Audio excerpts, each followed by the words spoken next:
ओम शांति शांति शांति श्यामा शांति।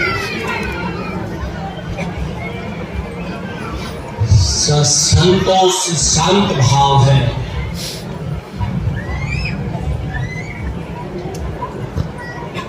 राग और द्वेष अहंकार दूर है। वहां से भक्ति शुरू होती है। तो सभी भक्तों से कहूंगा जितने खड़े हैं ये बैठो और सबका एक ही भाव, एक जैसा विचार। जीवन में सुख शांति दो एक बहुत बड़ा मंत्र है। जिसके जीवन में सुख है, और सुख कब है? जब शांति है, संतोष है।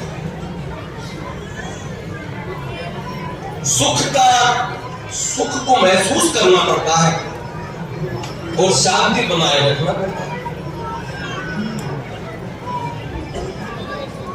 लेकिन सुख शांति दोनों लुप्त तब हो जाती है जब जीवन में कोई ऐसा कष्ट या अपनों से अधिक प्रेम हो, उससे दूरी, और जीवन का एक सपना होता है,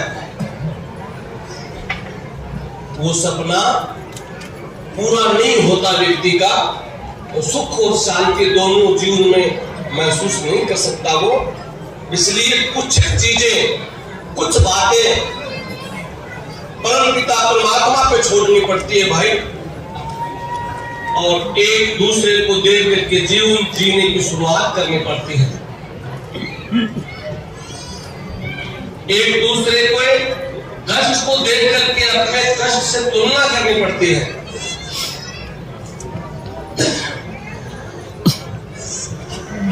एक व्यक्ति ऐसा भी है जिनके दो पुत्र हैं, लेकिन दोनों पुत्र पिता आज्ञाकारी नहीं है। और एक ऐसा व्यक्ति है जो निपुत्र है, जिनको संतान नहीं, उनको ये लालसा है कि संतान हो तो मुझे सुख मिले। और एक ऐसा भी पिता है कि संतान तो है प्रभु, लेकिन संतान कुपात्र है, मेरा सुख चैन समाप्त कर दिया। दोनों कष्ट में है। संतान नहीं है वो भी कष्ट में है, वो भी कष्ट में। इसलिए भक्तों, सत्य एक परमात्मा है और सत्य परमात्मा है। हम सब उसकी खोज में, उसको ढूंढने और उससे मिलने और उससे जुड़ने के लिए सब पूजा पाठ भक्ति विचार धर्म कर्म ये सीढ़ी अपनाते हैं कि कौन सी मंजिल पर जाए तब हमें सुख की अनुभूति हो, सुख की प्राप्ति हो। और ये सुख की दौड़ में जब संसार में मनुष्य भटकता है तो वो पता नहीं कहां जाता है कि मुझे सुख मिले। लेकिन माता रानी का आदेश है कि सुख परमपिता परमात्मा जब चाहते हैं तब प्राणी को सुख मिलता है। जय हो महाराज। और जो चाहते तो हैं, चाहते क्यों नहीं? जिन्होंने इतना बड़ा ब्रह्मांड रचाया है और संसार में जैसे जैसे कोई विपदाएं आपदाएं आई हैं, तो परमपिता परमात्मा ने अपने ही अंश भेजे धरती पे। उनको सद्गुरु का दर्जा जनता ने दिया, क्योंकि भटकती हुई आत्मा को वो धैर्य भंगाते हैं कि मानव कष्ट के समय में, विपदा के समय में हिम्मत न हारे, कष्ट आने के समय में भयभीत न हो। तब उनको परमपिता परमात्मा की कृपा से संत की प्राप्ति होती है, गुरु की प्राप्ति होती है। और जब गुरु की प्राप्ति हो जाती है तो गुरु सबसे सुंदर एक मंत्र देते हैं, नाम जपना, नाम का जप करना। और जब हम जिस नाम का जप करते हैं, जो नाम भजते हैं, तो जिसका नाम भजते हैं उसके करोड़ों रूप हैं। कहीं वो गंगा के रूप में, जल के रूप में है, कहीं वो जमुना जी के तीर पे, कहीं वो मंदिर में है, कहीं वो गुरुद्वारे में है। हमें कहां मिले, हम जगह जगह जाते हैं। और जब हम शांति शब्द के साथ आसन लगा करके उसका स्मरण करते हैं और भगत में और भगवान में दोनों में दूरियां न हो, वो प्रेम के द्वारा प्राप्त होती है। जरूरी नहीं कि हमें संस्कृत पढ़ना आए, जरूरी नहीं हमें मंत्र करना आए। जो व्यक्ति दुख में पुकार लगाता है, उस आवाज में भी भगवान प्रकट हो जाता है। कोई व्यक्ति कष्ट में पुकार करता है, उस पुकार में किसी न किसी रूप में हाजिर हो जाता है। और वो हाजिर होता है तो भक्तों, उस भगत की एक लालसा है, इच्छा है, वो पूरी जरूर करता है। तो संसार है, संसार में कोई तन से दुखी है, कोई मन से दुखी है, कोई धन बिना फिरे उदास, थोड़ा थोड़ा सभी दुखी, सुखी प्रभु का दास। थोड़े थोड़े सारे दुखी हैं। आप सोचोगे हम दुखी हैं, आप दुखी हैं क्योंकि आप तो देख रहे हैं कष्ट अपने आप का भी, हम दुखी हैं। लेकिन भगवान के भगत कहते हैं कि भजन के बिना भगवान का भगत भी दुखी होता। आपने सुना होगा, रामायण में कुछ प्रसंग आता है। हनुमान जी को लक्ष्मण जी पूछते हैं कि भैया हनुमान, ये कौन से जन्म का नाता है कि आप श्री प्रभु राम के बिना नहीं रह सकते? इसी संसार में और भी तो लोग हैं, और हमारे भी घर में वो भी लोग हैं जो इस प्रभु को वनवास भी दे दिया और राज के सुख के लिए खुद के पुत्र में मोह अधिक आ गया। और आप तो, आपसे हमारा कोई नाता नहीं, आप हमारे समाज के नहीं, आप हमारे वंश के नहीं, आप हमारे गोत्र के नहीं, आप तो कपि हैं। और फिर भी इतना भाव है कि आप प्रभु के इतने नजदीक में आ गए। और भगवान राम जब उठते हैं तो उठते किसी का नाम नहीं लेते, जहाँ कहीं से उठते नहीं आपका नाम लेते हैं। ये बजरंग, भगवान राम का बड़ा प्रिय नाम। हनुमंत, हनु एक अंश को कहते हैं, कण को, जो है कण कण में व्यापित है, वो हनु। दोनों ही बात कर रहे थे तो हनुमान जी बड़े प्रेम से उत्तर दिया, बस लक्ष्मण, यही मेरे प्रभु में है कि आप उसी घर में पैदा होकर के मेरे को इतना पूछ रहे हैं, और जिस घर में मैं पैदा हुआ नहीं, जिस परिवार से कभी जुड़ा नहीं, और उस परिवार का सदस्य उठते उठते मेरा नाम लेता है कि हनुमंत, तुम मम प्रिय भरत सम भाई। भरत एक भगत का नाम है, और उस जैसा मुझे मान रहे हैं, ये कोई जन्म का मेरा अटूट लगाव है।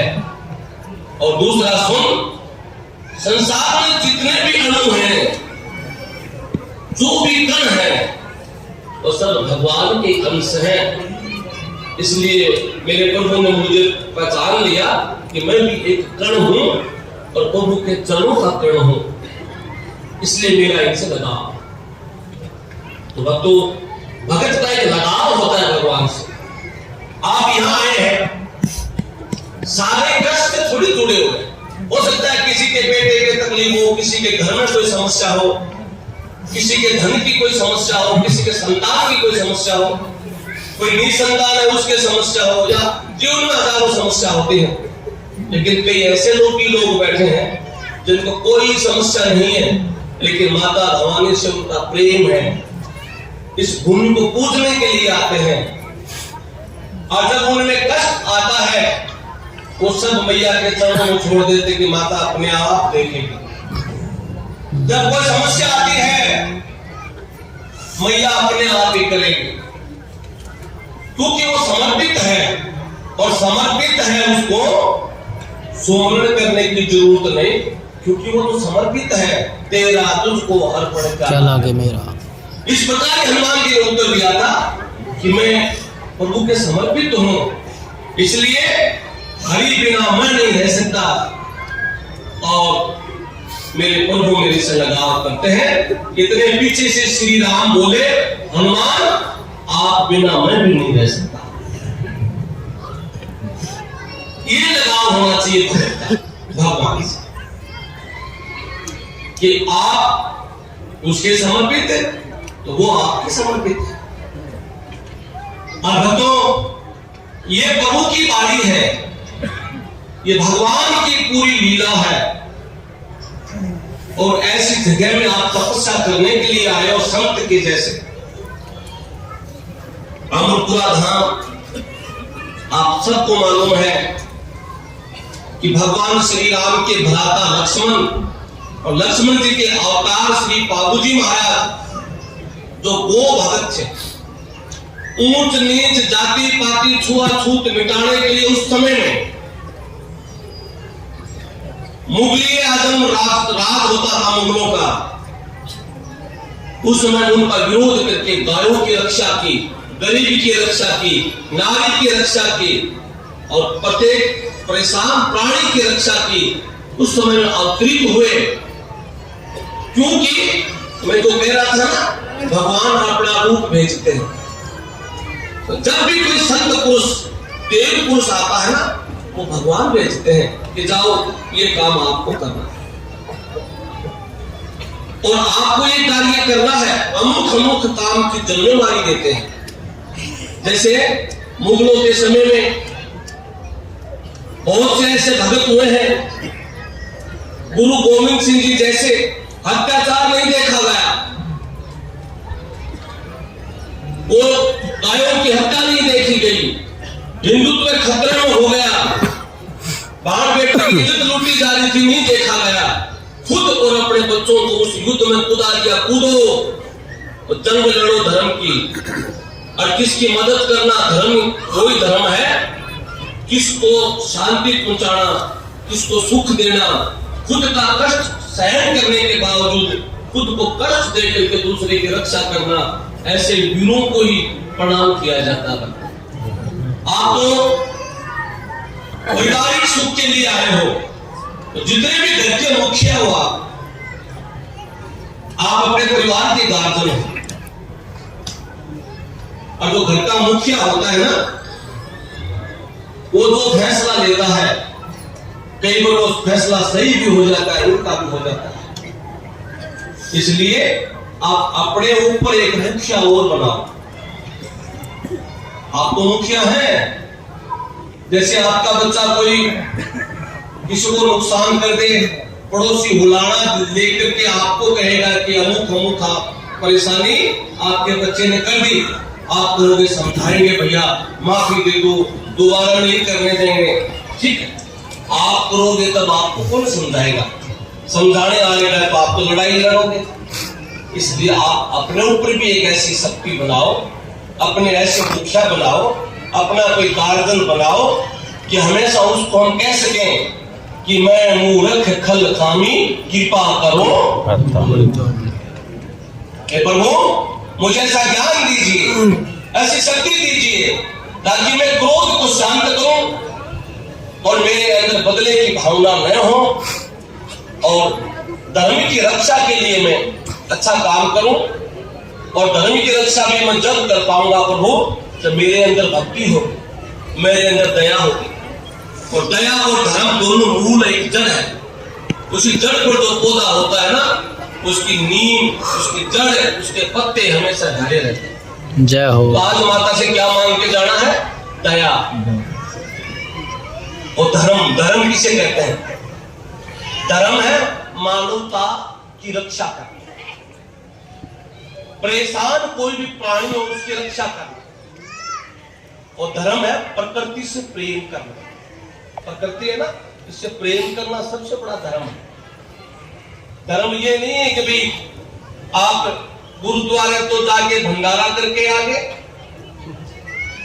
आप मंदिर में जाके सवामणी चढ़ा करके आ गए, और घर में माँ बाप भूखे बैठे हैं उनको आप पूछते नहीं हो।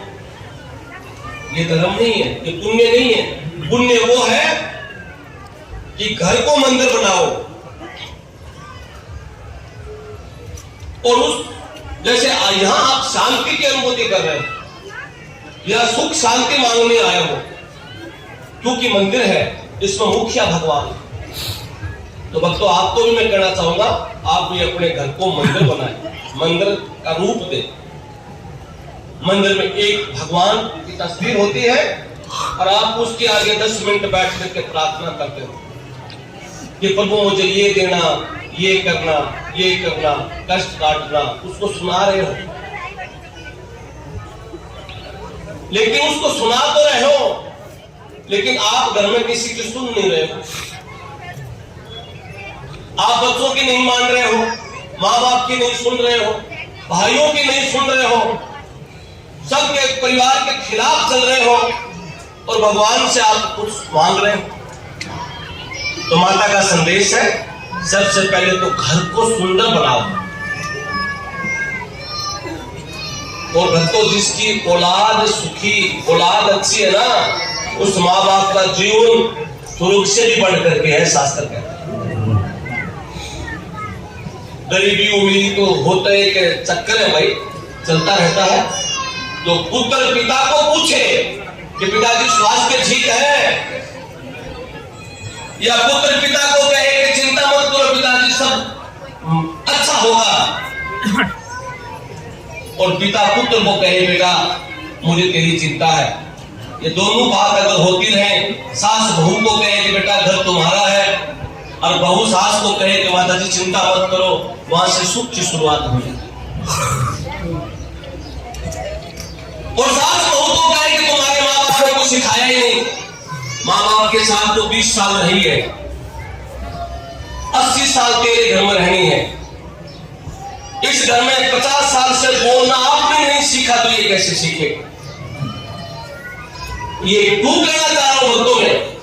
इसलिए कहना चाह रहा हूं कि भूत प्रेत से तो कोई नहीं मरता, क्योंकि भगवान ने उस सीता की इज्जत नहीं लूटने दी, उसी द्रौपदी का चीर हरण नहीं होने दिया, इसने उस अहिल्या की इज्जत नहीं लूटने दी, तो आपकी कैसे लूटने देगा?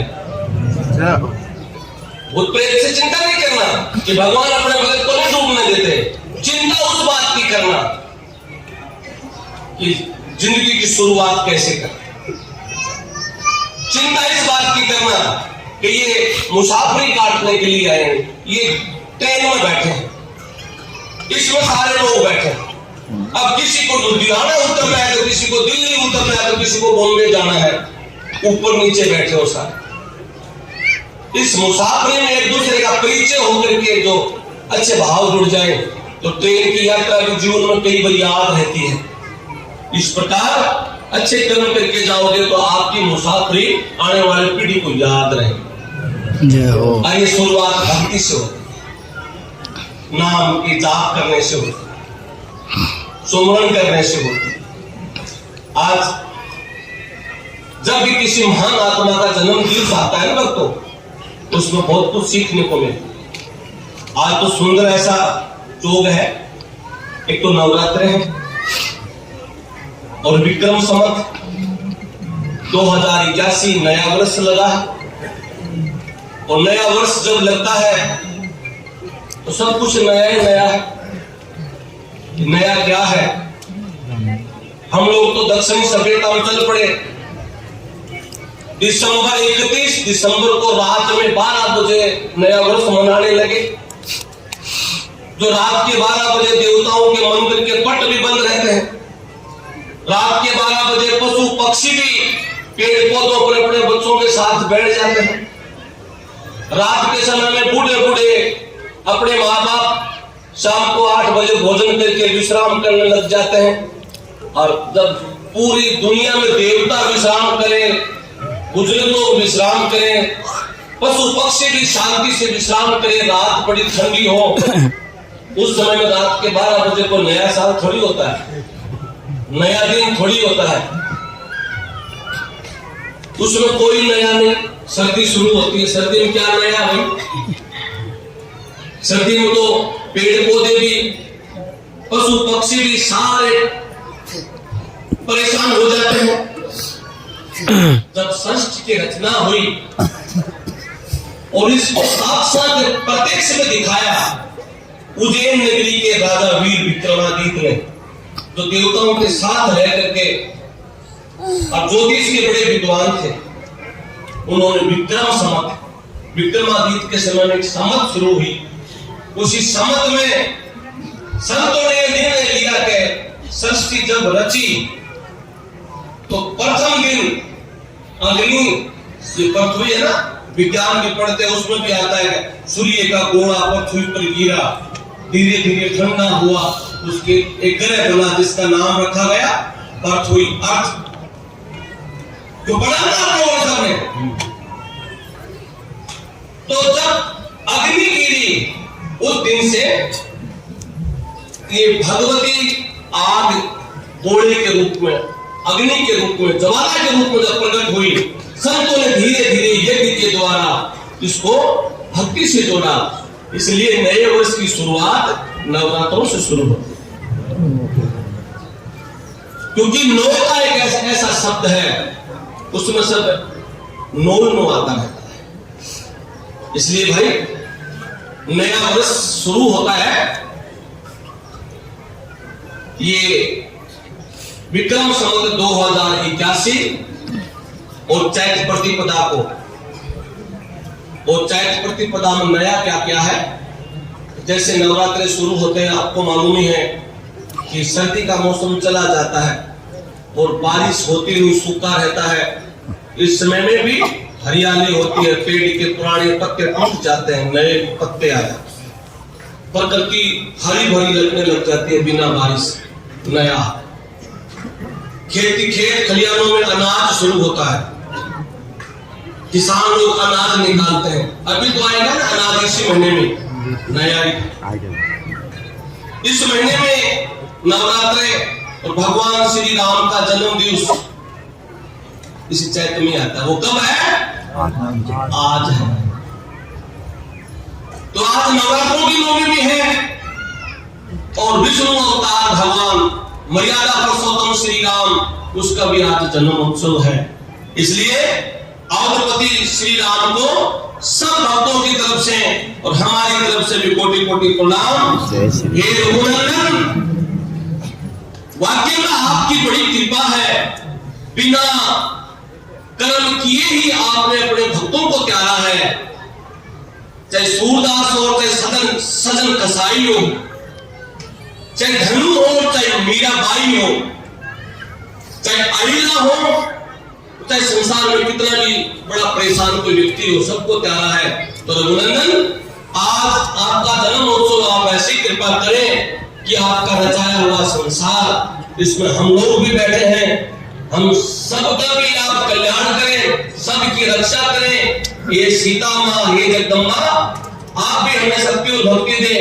ये लक्ष्मण देव, लक्ष्मण जति, आप शेषनाग के अवतार हैं, उसी पृथ्वी को अपने फण पर रोक रखा है, शेष पर रोक रखा है। आप भी कृपा करें।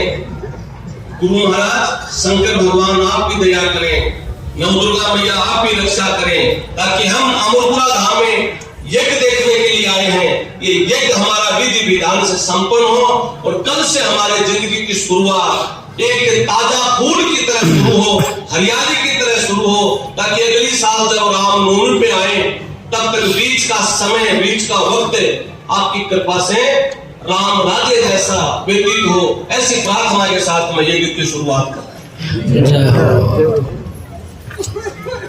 दूसरा भक्तों, जहां यज्ञ होता है ना, वो भगत लोग तो बड़े खुश होते हैं। और जो जबरदस्ती बिठाए हुए होते हैं ना, उनके मन में एक बात चलती है, अच्छा शुरुआत कब करेंगे महाराज, अच्छा टाइम कितना लगेगा, अच्छा उसके बाद में न्याय कब आएगा, अच्छा भीड़ ज्यादा है नंबर पड़ेगा नहीं पड़ेगा। ये उनकी माला उल्टी चल रही है। लेट होगी पता नहीं, तो 12 बजे निकल जाना भी है भाई। ये श्वास शरीर में तब तक सब काम कर रहे हैं।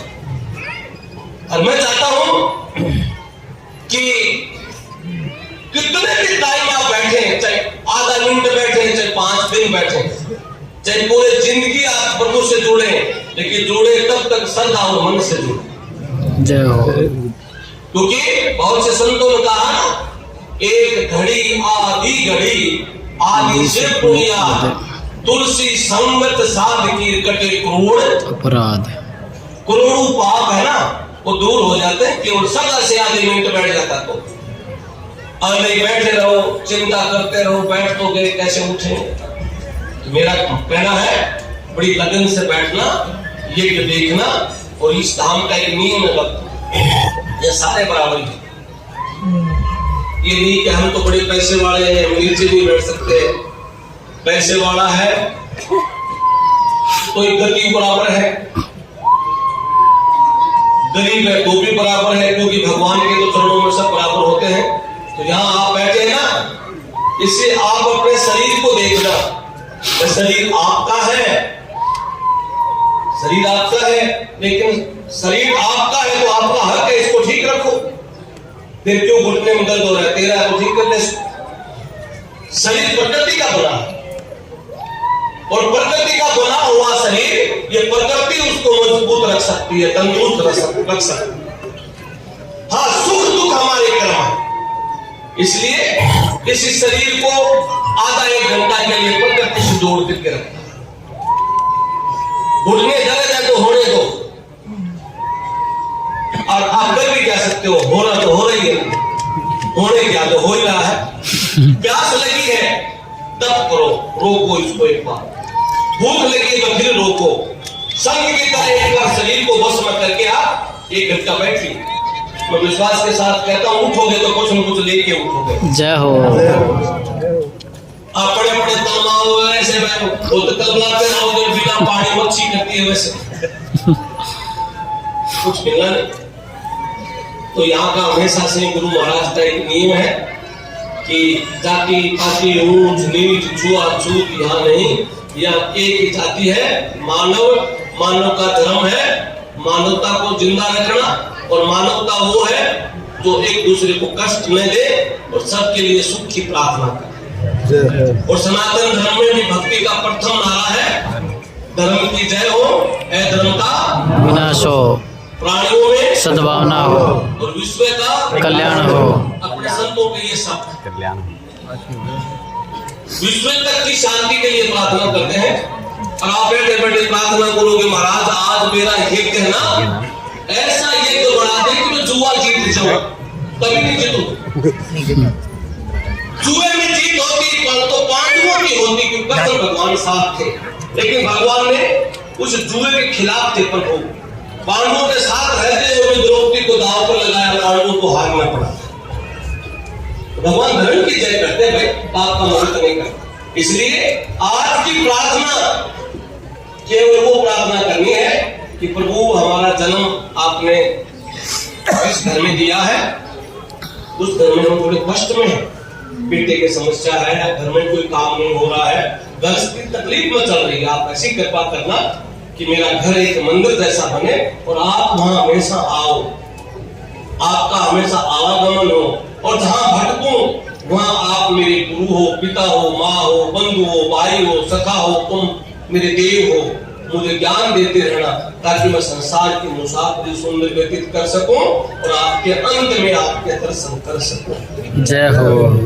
ठीक है, तो अभी भक्तों से कहूंगा जो नारियल चढ़ा रहे हैं इनको सबको, प्रोफेसर साहब इनको कहो कि सब बैठेंगे, क्योंकि वैसे बहुत लेट हो गई। और अब ये शुरू करेंगे, उसके बाद में ये की पूर्णावती होगी, आरती होगी, और फिर आने वाले भक्तों की मैया की कृपा से आशीर्वाद भी देंगे। भाई वैसे मेरा तो सबको है ही है, लेकिन माता का मिलना बहुत जरूरी है। अब कोई बीच में उठे नहीं। दूसरा ये कि पीछे वो खड़े हैं ना, तो उनको कहूंगा वहां जगह नहीं है तो भाई इधर और आ जाए। और जरूरी नहीं कि हमें कोई जगह मिले, भाई दिखाना है, ये देखना है, आवाज आपको सुननी चाहिए। और आज के इलेक्ट्रॉनिक मीडिया वाला देखो मैं करता नहीं, मैं तो यार ये हो रहा है, बड़ी बड़ी स्क्रीन लगा दे, आप देखते रहो। नहीं, अपने को इस भूमि में बैठ के पूजा करनी है। कुछ दिखे या नहीं दिखे, उसको जरूर दिखता है वो क्या करता है। आपको दिखे या नहीं दिखे, उसको दिखना चाहिए। आपने सुना है तो सूरदासी वाला, सूरदासी हमेशा भगवान ठाकुर जी के मंदिर में जाते। बारिश हो रही थी, पुजारी जी पूजा करके जल्दी जल्दी गेट बंद, पट मंदिर के बंद करके निकल रहे थे। सूरदास जी पैड़ी चढ़े ऐसे हाथ लगाकर, पुजारी जी निकाले, सूरदास जी मौसम खराब है, क्यों आए हो मंदिर में, गिर जाऊंगा कहीं चोट लग जाएगी, दिखता तो आपको है नहीं। सूरदास जी ने सुंदर उत्तर दिया, पुजारी जी मुझे तो नहीं दिखता, पर जिसका स्थान है इसको तो जरूर दिखता होगा कि कोई अंधा भी तेरी शरण में आया। तो हो सकता है आपको ये भी तो नहीं दिखता होगा, आप दूर दूर बैठे हैं, मन भी नहीं दिखता होगा, चेहरा भी नहीं दिखता होगा, लेकिन जिसने आपको धाम में बुलाया है ना, उसको सब कुछ दिखता है। तो आपको किस चीज की आवश्यकता है, क्या चाहिए? और माँ बाप को कहा नहीं जाता कि पिताजी हमारी शादी कर दो। पिता को खुद को चिंता है कि संतान से मैं शादी करूं, पिता को खुद को चिंता है कि पुत्र को योग्य बनाऊं, पुत्री को योग्य बनाऊं। तो चिंता माँ को है, आपको क्या चाहिए, क्या देना है। आपके मांगने से नहीं, भेद मत रखो बीच में, यूं रखो कि ये जन्म देने वाली माँ तो ये बैठी और संसार चलाने वाली माँ यहाँ है। और कोई भी माँ बाप नहीं चाहते मेरा पूत का पूत हो, दुख पाए ना, हर माँ चाहती है कि मेरा संतान सुख पाए। जय हो। ये जगत जननी माँ है, ये जरूर इसका संदेश है कि सब भक्तों को कह दो, कुछ न कुछ इनको दूंगी, खाली नहीं भेजूंगी। जय हमारा। ये शुरू करें, शांति रखोगे ना सारे, शांति तो रख रहे महाराज, शुरू तो करो आप। चलो भाई, बहुत अच्छी बात है। सबसे पहले तो आपको नवरात्रों की शुभकामनाएं और भगवान श्री राम के जन्मोत्सव पे रामनवमी की आपको बधाई, शुभकामनाएं। अब यज्ञ में आप मेरा सहयोग कर ही रहे हैं, तो सबसे पहले तो यज्ञ में जो धर्म प्रेमी लोग हैं, जितने भी हैं, इनको मैं कहूंगा कि आप भी अपने घर में 12 महीनों में एक पर यज्ञ करवा लिया। और यज्ञ कई प्रकार का होता है। यज्ञ का अर्थ है, जरूरी नहीं कि हम अग्नि प्रज्वलित करके रावण करें। खेती में, आपकी मेहनत में, मजूरी में जो पैसे आते हैं ना, उससे 5-10 रुपया साल के निकाल के और वो किसी बेटी की कन्यादान में या कोई स्कूल में या कोई धर्मशाला में या कोई भूखे प्यासे व्यक्ति को या किसी जीव जंतु को अपने नेक कमाई में से कुछ दान किया करो। संत कहते हैं कि दाना और पानी वहां काम में आता है जहाँ कोई काम नहीं। जय हो। वो आउट भी है कि भाई ये व्यक्ति कैसे बचा कि कोई दाना पानी काम में आता। तो अपनी नेक कमाई में से नियम बनाओ कि कहीं भंडारा चल रहा है, वहां दान करें, कोई जरूरी नहीं। बरोबर में कोई गरीब व्यक्ति है जिसके बच्चे पढ़ाई करना चाहते हैं या कोई बीमार है, व्यवस्था नहीं है पैसे की, तो मेरा मानना भक्तों, चलो वैसे तो नहीं दे सकते आप, लेकिन भगवान ने दे रखा है, तो आप किसी ऐसा की मदद करोगे तो भगवान की बहुत बड़ी भक्ति है। इस भक्ति से बड़ी कोई भक्ति नहीं कि आपने किसी को संकट में, आपने किसी को उबारा है, किसकी मदद की है, किसको जीवन दान। दूसरा, जीवन में किसी से बैर रख करके मत मारना।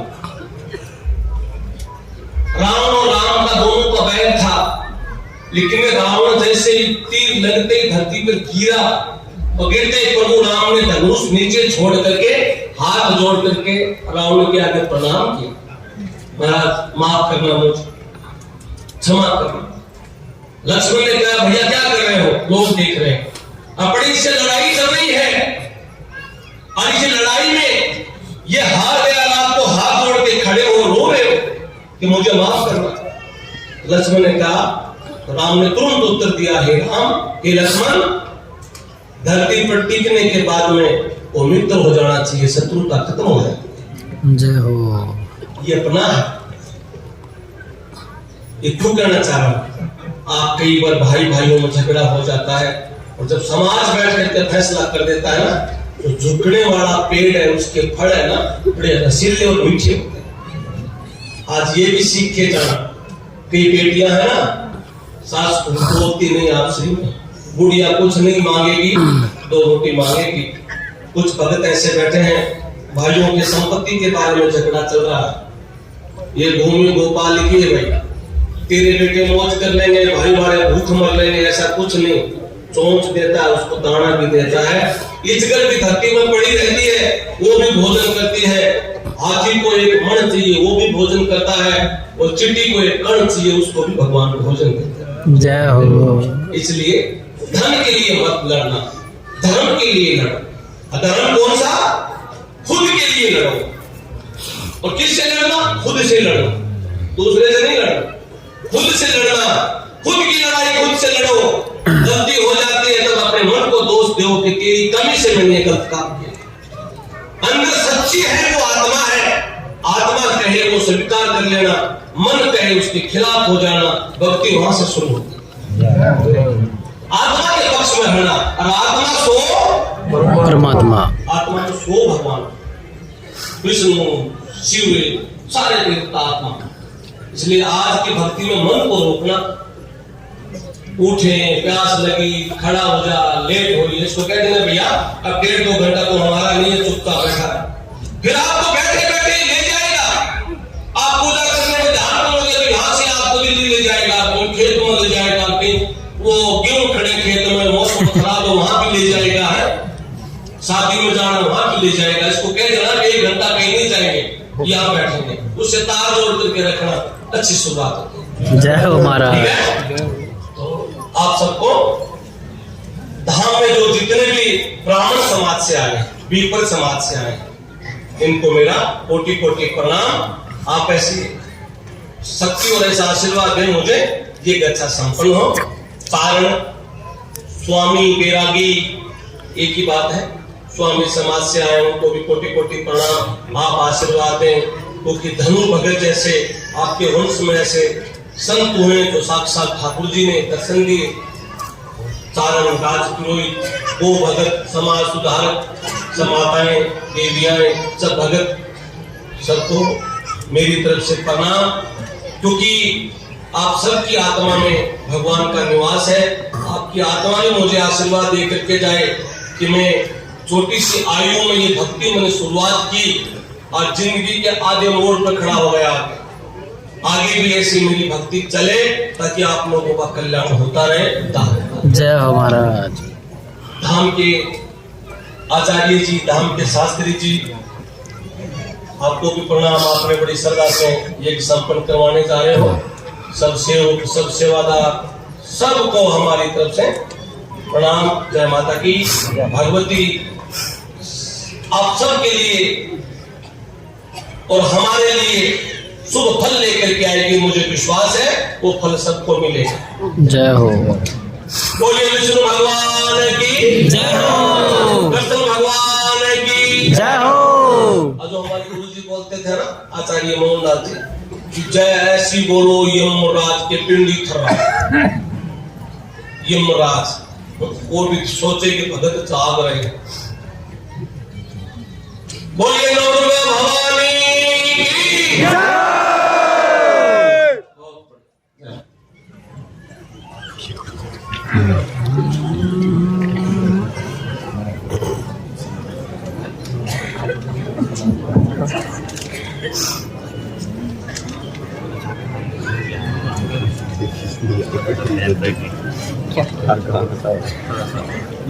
क्या